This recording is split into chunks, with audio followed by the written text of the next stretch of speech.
Hello and welcome to another live stream edition of the John Keim Report. Do me a favor, subscribe to the show wherever you get your podcast. If you're watching on YouTube, hit that like button, hit that subscribe button. You can find us there as part of Ampire Media, Ampire. Always much appreciated when you tune in. Don't forget, you can read my work on ESPN.com.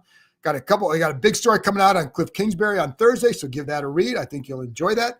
And then, of course, a lot of playoff talk, Bram. That's what we got going on. And for you Gold members, we're doing a private chat on Thursday night. I was going to do it Friday. There's no way in hell I'm doing it Friday at 7:30 because Ohio State plays at that time. So sorry, folks. We're doing it Thursday, 7:30 Eastern time. Anyway, Bram, as you can see, if you're watching on YouTube, you can see Bram Weinstein, the voice of the Commanders, joining me as always. So let's get into it, Bram. It's playoff talk. You ready? I've been ready for this for a little while. I mean, I've kind of felt like, John, from the early part of the season, I thought this was really possible.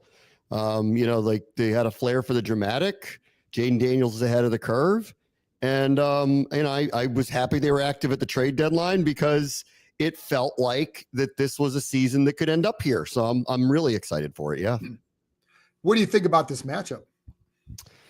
I think the one thing I would take from week one is Todd Bowles is Todd Bowles. So I assume that we're not going to see really a lot different from, just the general idea that they're going to pressure a lot. Let's see how Jayden handles it differently this time. Let's see how the O-line, relative health of the O-line, I think is a really big deal here, in protection.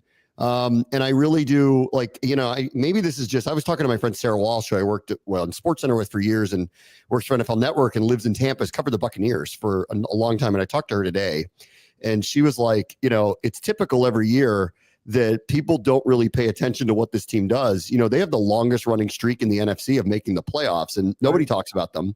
They're 6-1 over their last 7 post their bye.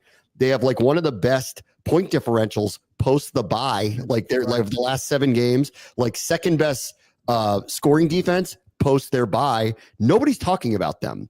So they could score a lot and they're not giving up a lot. It's gonna be hard to run the ball on them. So this is a tough game. They're an NFC South champion for a reason.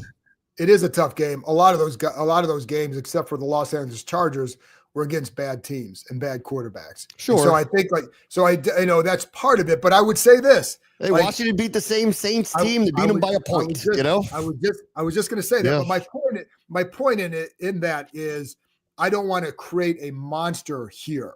I think they're a good team, but they have their flaws. And I think the big flaw is obviously the secondary. I think you can throw on them.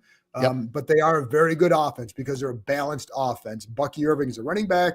Mike Evans, Baker Mayfield, Baker's on. He's going to hurt you. And so like that, it is a very tough matchup. I would have preferred to see them play the Rams, I think. But even then you got McVay and Stafford. Like that's a tough thing there too. But, we'll see, Brad. Listen, here's the thing that like what I do like is they turn the ball over a decent amount. They're the only team that walks into the playoffs negative in the turnover margin.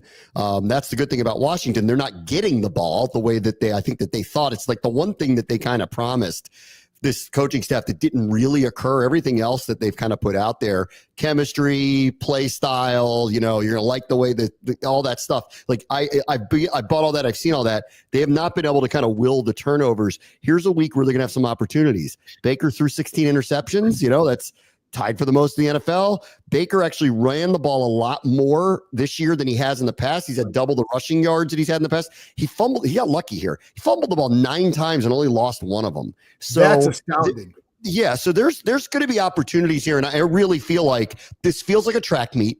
It really does. Like with as you mentioned, their secondary issues and the fact that they'll put people on an island because they bring pressure and Jayden's been so good against it.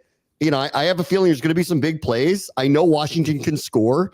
They get over 20 even when they don't play well. So I know we can score. It's going to be tough to stop them though. And their run game is really good this year. It's very unusual for them to have a dominant run game. They do. So I do feel like red zone efficiency, they've been very good at it. Our red zone defense was terrific last week, albeit against a less potent offense for sure.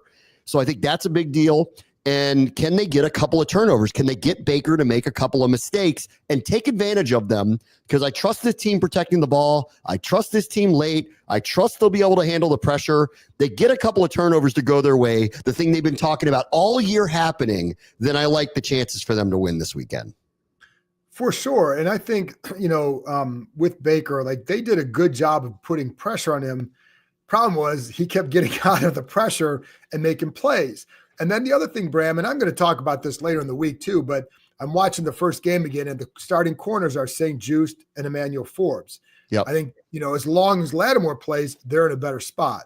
I'm watching the offense 100%. And I'm watching Jayden Daniels on his scrambles. And if you remember, that was after that game, like Dan Quinn's big thing was he's got to keep his eyes up. Well, I would agree. Like I'd say there were 3 big play opportunities missed because he had his eyes down 5, 6, 7 yards behind the line and automatically went to, I got to get out of the pocket, I've got to run, versus keeping the play alive. And there were a couple of those. So he's way better at that. So I think, and the pressure stuff too,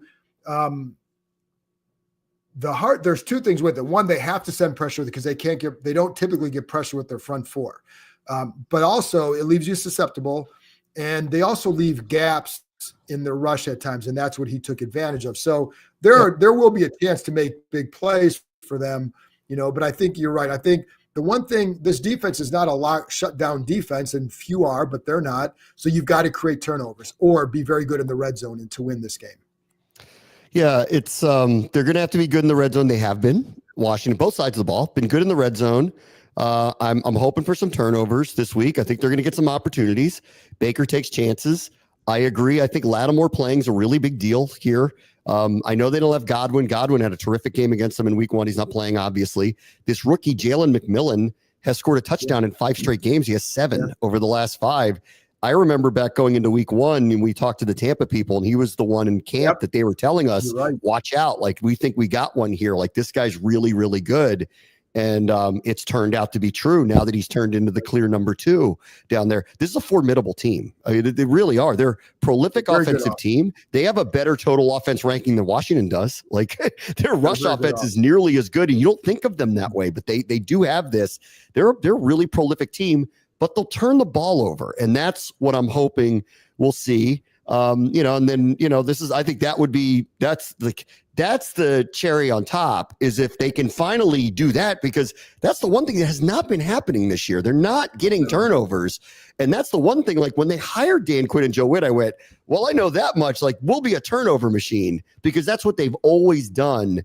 And it would be really right on time to have it this weekend, because otherwise I think they're in a track meet with this team and have a really hard time stopping them, because everybody's had a hard time stopping them in recent weeks. Yeah, and I'll be honest, Bram, I wasn't sure how they would get all those turnovers, because you can scheme to put yourself in position to create a possible turnover, but you also have to have guys who can do that. And I don't know that they have enough of those guys just yet, but I thought they'd have more. I thought they would be able to have more of those for sure at this point. But I think it's going to be hard to win this game without creating 1 or 2. Yes. Just for sure, because I do think it'll be some sort of a track meet possibly. And you're right. I think the difference of this offense for Tampa is how Bucky Irving has been running, because now you have to say, what do you want to take away? And I think you have to take away explosive plays. So, that to me is where it has to start. Because if you don't take there's one other big thing that I think is a big deal to me. And we saw this last week when Mariota came in the second half. When this team stays on time and runs a tempo offense, they are the most effective, right?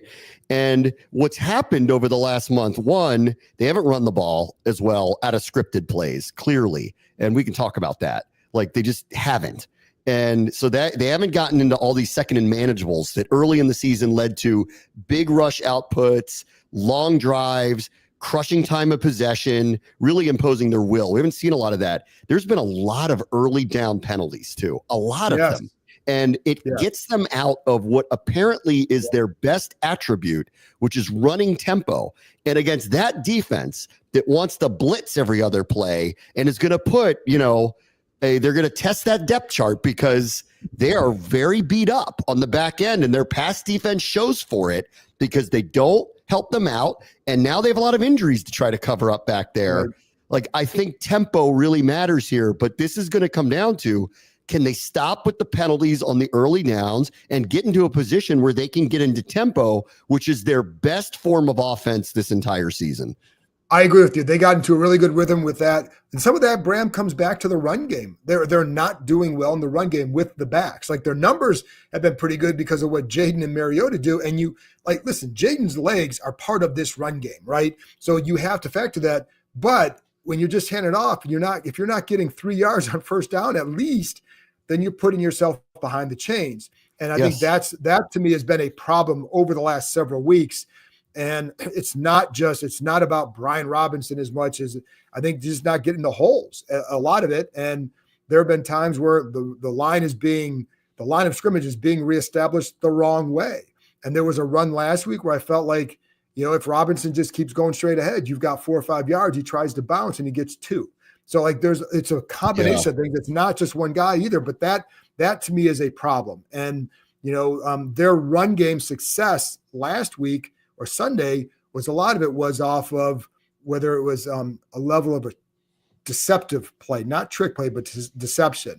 And I think that's something but here's the other part, like, you're not going to run well against this team, but they average over 3 yards a carry from the backs. If you can get 3.5 yards a carry from your backs this week, I think you'll be okay, because it just has to be staying ahead of the chains and not relying on it as the main thing, but staying ahead of the chains. And this too, that their run game will be, they'll use the RPOs. That's a function of that, right? It doesn't mean it's going to end up in a run, but it's a part of that.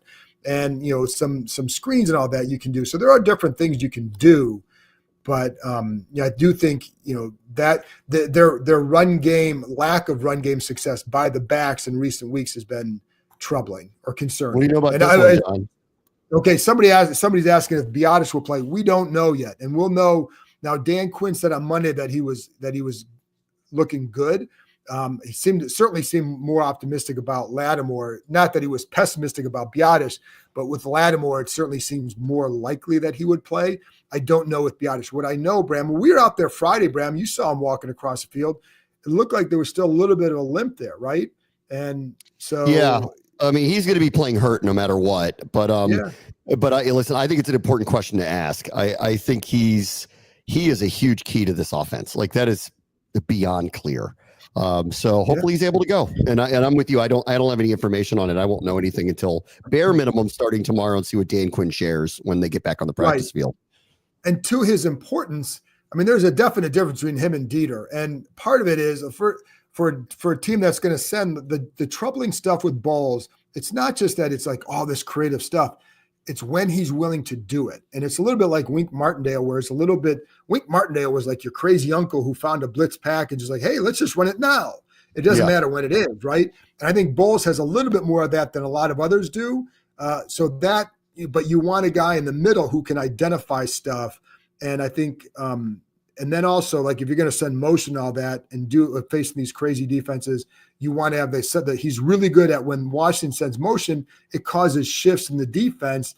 And then that causes the center to have to re-identify things on the fly. So, I think that's where his importance is. And he's better. He's not infallible. I mean, he made mistakes against Atlanta. I mean, he's not infallible, but he is their best guy. And I think he's had a very good year. I want to address this one too. Shane writes, I think Jayden doesn't sell the RPOs as good as Mariota. Hurts the run game a little bit, maybe a little bit. I mean, I want to say this about Mariota because he had what was an unbelievable play to get that 4th and 1. And I remember a couple of years ago when Washington was getting set to play Atlanta, and he was their starting quarterback. And you watch him on film, and granted, he did this in college. It was part of the Heisman Trophy story for him. That, like, he is amazing at that. Like, that's his superpower play. Like, Jalen Hurts a few years ago and Daniel Jones were the best at this. That fake keep, make that quick decision and go run. And he pulled that one out of the hat. I hadn't seen it in a couple of years, but I wasn't surprised that he pulled a couple of those off, especially one the other day when he played. He was outstanding, by the way. I'm not leaning into, like, Jayden's the starter. Jayden's the guy. They go as far as Jayden takes them. But I just wanted to point out, yeah, Jayden's not as good at him as that. He's masterclass at that play. Well, and that is his best play. That's also the zone read, not that, that 4th and 1 was a zone read, not an RPO. But it was, to your point, it fooled Dallas so much. Did you see Malik Hooker at that? The deep safety on that? He had his fist rate. He's unbelievable at it. He, Daniel Jones, and Jalen Hurts, when they were running this a few years ago regularly, were amazing at this. Yeah. It is his best play. He's a tremendous at those zone read runs. Yeah. So here's the other one, too, is about Lattimore and Mike Evans. I will say, I watched on the – so, I was stuck in Dallas for a few days on the plane ride. On the plane ride home today, I was watching the first meeting of the year between Lattimore and Evans just to see, what were the shenanigans like this time. And they both behaved themselves, and there were a couple times they weren't matched up all the time. It wasn't every time.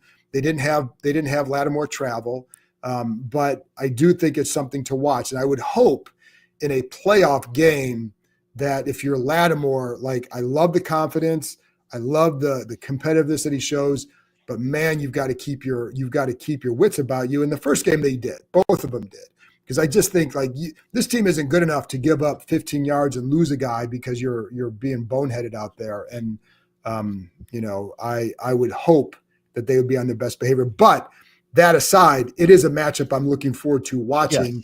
Yes. And I wouldn't mind if they both kind of went off like Josh Norman and Des Bryant did. Give us some copy this week. Not necessarily what fans want necessarily, but it makes it fun. Listen, Bram, it takes it back to the 70s Redskins Cowboys matchups with Dyron Talbert. People can go Google him, what he used to say about the Cowboys. Kind of fun. We haven't had one of these since when Josh Norman was here and Norman and Odell Beckham. When Odell Beckham was and Odell, yes, for sure. Odell, God. Where they were ear-holing each other. Yeah. We had it with that carried over. Yeah, that carried over from Carolina when he came here. Right. So we're bringing a carryover of it. I do know Dan Quinn talked about this. I was talking to him last week about it, and he doesn't want any of these retaliatory things. They've had a lot of penalties the last few weeks. That's been part of the story of the last month that they've overcome that. He talks openly about, I don't mind ones in the heat of battle that occur. What he doesn't want are pre-snap penalties, procedural penalties, and retaliatory penalties. And he mentioned Dallas and Philadelphia specifically because they try to goad a lot of people into it. In fact, I saw a clip, the one that Daron Payne got on that extra point or that field goal, whatever, I think it was a field goal. Go look at that clip and you'll see why he reacted the way he reacted. This dude grabbed him in a place you're not supposed to grab somebody. So but again, you got to try to keep your wits about it. And this is the one, I think we should all be a touch nervous about. These guys clearly hate each other. So let's see what happens. Yeah, for sure. And like I said, they were on good behavior the first time. And the first meeting, they weren't matched up all the time. I would say maybe half the time at most. And because they moved Mike Evans around, the Saints were keeping Lattimore on one side. Sometimes they're matched up and it was a run block and that was it. I think there was one time where I saw Lattimore travel with him and that was it. And so and there were a couple times where he went to jam him and maybe maybe jam and get off, whatever. And so it wasn't like it was a one-on-one intense matchup for the entire game. It was not that at all. And by the way, somebody brought up Wink Martindale was a Giants D coordinator, so he was a crazy one. I know there's a game show host called Wink Martindale, but we're talking about that. Anyways, but it is that does add a little spice to it. But I think more than that is just needing to get Lattimore back because, like I said earlier, the starting corners in that first game were Forbes and St. Juste. Samuel and Lattimore is a definite upgrade, and even in that game, Samuel still had a couple tough plays in that game, partly because he got tripped up in traffic. There were a couple times where there was some confusion. He's so that you don't see that anymore from him. He might get beat on something, but you're not seeing that from him. So I think they're in a better spot in that regard, for sure. Samuel's a stud. He's total stud. He's not even playing the position they want him to play. He's he's just gotten better and better and better. What do you have last week? 10 tackles and 3 pass breakups or something? And the pass breakups were legit really good. Yeah. And a couple of the catches were totally contested catches on him too. He's had an outstanding year. Now I kind of go into, I don't want to talk about the offseason. We're not there yet. I'm head down. Yeah. I like what we got here. I don't want to talk about that. No. Do you want me to talk about my Dallas trip and how long it took to get back? No, we don't need to talk about that either. It was not fun, Bram. But I did get a lot of Mariota points out of it, so there you go. You better take a little look-see at the old weather forecast for this weekend, by the way. It's not looking pretty again. So you might be no, I already did. You probably should have gone from Dallas to Tampa if you were smart. It may have been the smarter move. And yeah. So the other thing is just a little inside baseball kind of stuff. If they win the game, they go on. If they lose, of course, season's over. And the next day is a locker cleanout day. So for a reporter, you have to be back for that.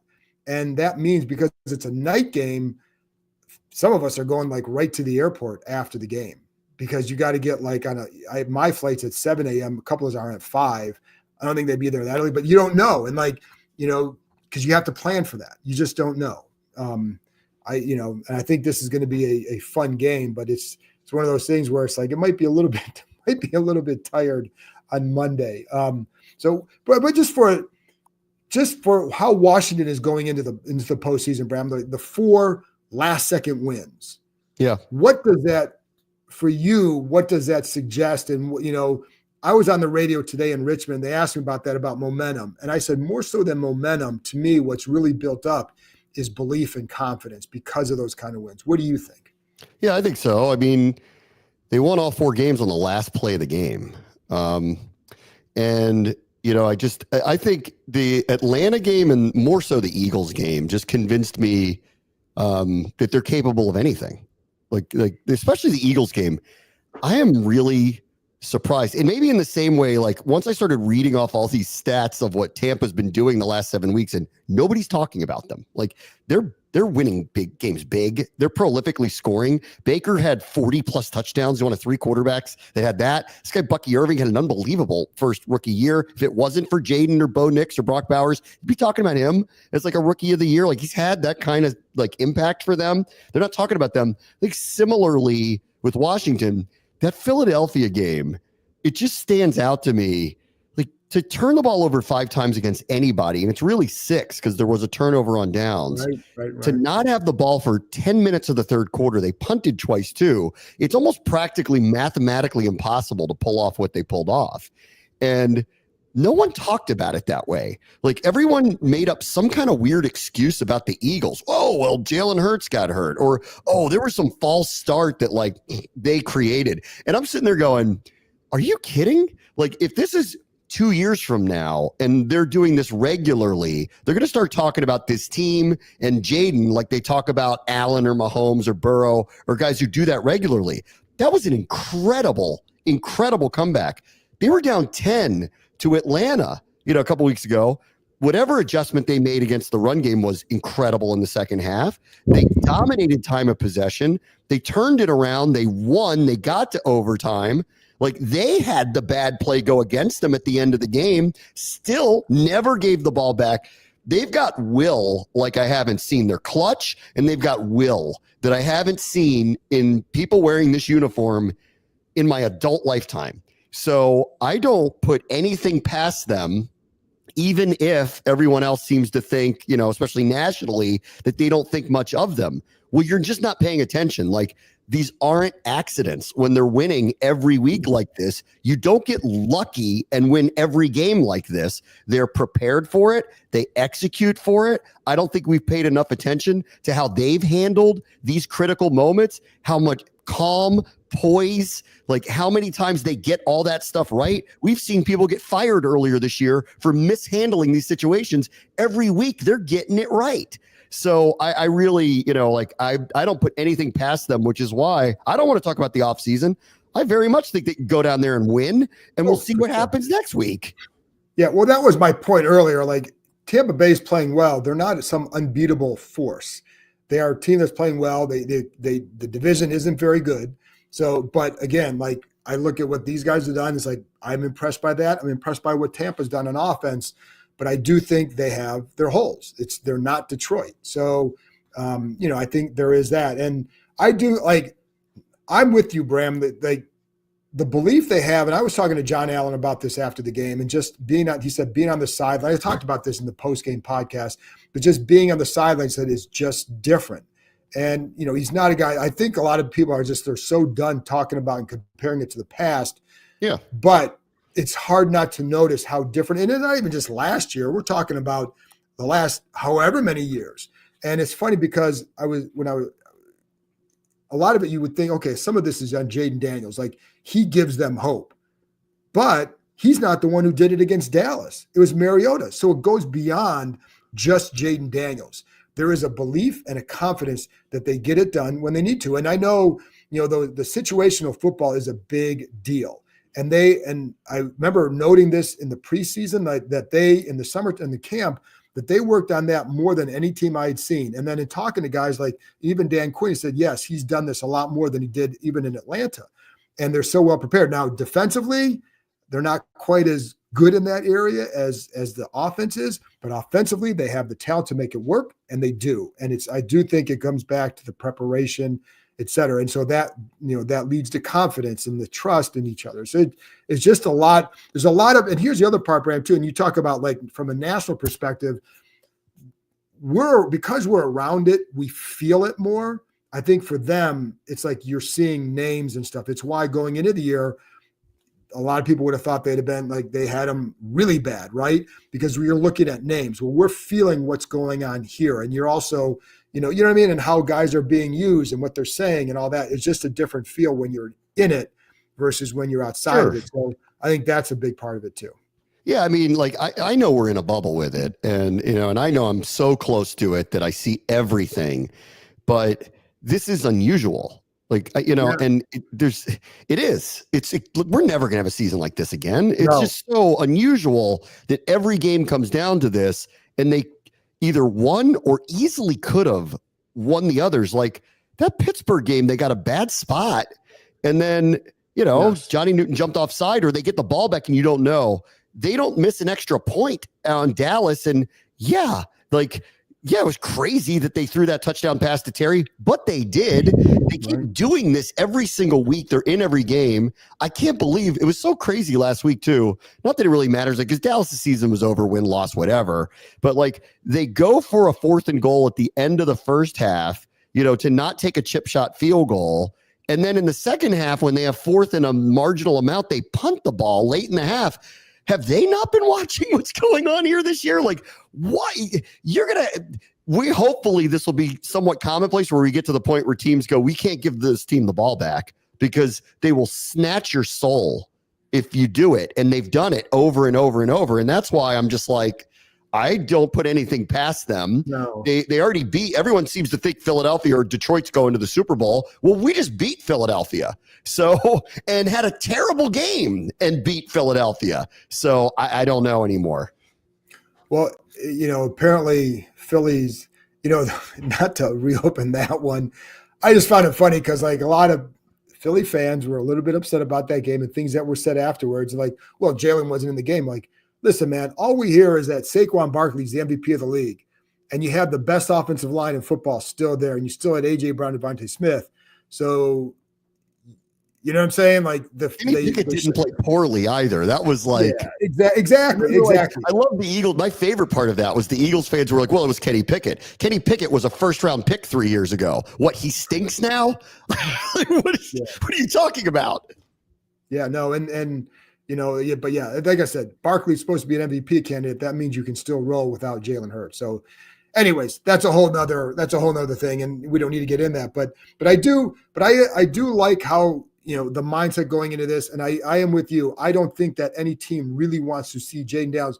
If Tampa gets up 10, do you think they're going to feel comfortable yet? Because not only you just don't know what Jayden can do, and I think you can get back in the game like that because of him. And also with Terry, Terry had a chance for a couple big plays in that game that they just missed on. And so I think it's, like I said, there's no way they'll feel comfortable against Jayden Daniels and this offense, because we've seen it all year why they shouldn't. And, yeah, and I am, the thing I'm really curious, Bram, too, is that this is the best quarterback they will have seen in a while. And I know they haven't, the last part of the year, they haven't faced a steady stream of good quarterbacks. that's right. Yeah. So, but I would say the same thing almost for Tampa Bay, except for Justin Herbert. The last 6, 7, 8 weeks, like they haven't faced those kind of quarterbacks either. So I think that's why I say, post the bye, it's Giants, Panthers, Raiders, Chargers, Cowboys, Panthers, Saints. So Justin Herbert in there. That's who's really good. Yep. But otherwise, it's a bunch of kind of what Washington has kind of faced. So I think this will be a good game. I'm looking forward to it. I do hope that the weather holds off here on Saturday so we can get out. And Jeff Selby's talking about this. He pulled his eyes down that's what I was talking about earlier, is that exactly what Jeff is saying. And this is something that Robert did a lot of his rookie year, and it would continue all year. Jayden Daniels gotten better with it each week. So he's not always, you're not just keeping your eyes up doesn't always result in big plays down the field, but it does result in keeping the defense guessing what you're going to do. And sometimes that creates open running lanes as well. But when you put your head down, I mean, I was looking at one, like there's one play where McLaurin, Jayden starts to scramble to his left, McLaurin stops and then goes behind the D-back, the defensive back falls down. He's wide open. Now Jayden's running to his left. It would have been a hard throw, but I think if he had that now, he'd throw it. Back then, he had his eyes down and he just ran. So I don't think they scored points on that drive, so it was a missed opportunity. But the point is, the opportunities were there. And I think he's in a much better spot than he was in that game by far. And it's funny, Bram, because all year we've said he hasn't looked like a rookie. And I go back and watch that one. It's like, oh, he looked like a rookie here. And yet he still, in the end, had some productive plays. So, I just think that's where he's at. And by the way, I'm not worried about his mild leg soreness. Are you? No. So that's there you go. No, I'm not. No, not at all. He had bad ribs. He threw a Hail Mary. I'm not worried about his mild legs. No, he will be okay. Yeah. I think in that one it was being smart they were putting pressure on and get him out, get him to this week. And and here's the other thing with that whole situation. There's a belief in Mariota as well. Like if they clearly like him and he clearly gets this offense, and as others have told me and probably told you, that it's the first time he's really played in this kind of a system, which is some more akin to what he played in college than anything else he's played in. And so I think there's a definite comfort level, and he's looked good. And it's funny, Bram, because when they signed him, I was kind of whelmed by it, right? It wasn't like people were like, oh my God, they got Mariota. It's like, okay. But he's turned out to be a very, very good signing. He's been terrific for them in many ways. Walked the walk, been a good teammate. And then the other day, his numbers were outrageous. Actually, they were really, really, really good for one half of football. And, after seeing the way he kind of pumped up Jayden, the week before, it was really cool to see him kind of have a shining moment here down the stretch too. So it was cool. So anyways, looking forward to seeing a playoff game, hoping to get out of here so we can get down to Tampa. But it's nice to, it's nice, Bram, all year, all we've talked about is football. And I think that's one of the most pleasing things for this fan base, for all of us involved, that it's been pleasing that it's just been about football. I've really enjoyed, during the week, like talking to guys about matchups, about, what do you think about this guy? What do you think about their run game? How do you have to do this versus, hey, do you think this guy's going to get fired? Do you guys, is this offensive coordinator crazy? Whatever it is, right? Like it's been just about football, and it's been a nice change, and we get to do it for one more week at least. So at least, there you go. At least. That's why I said at least, because like I said, they have a good chance to win this game. I think Tampa's a tough offensive team, but they have their holes. And I think these guys do things that can take advantage of that for sure. So and maybe you get it. Maybe you'll get to go viral one more time this year. It's been quite a year. Yeah. I will I'm trying to control my emotions. It's hard. I think this is like 30 years of karma, like popping up week after week after week. Yeah. And I don't know. I'm a vessel for all of you guys. Like, I think we're all screaming at it. Like, and you know what? Next year, it may not feel the same way. I think the expectations are going to be different.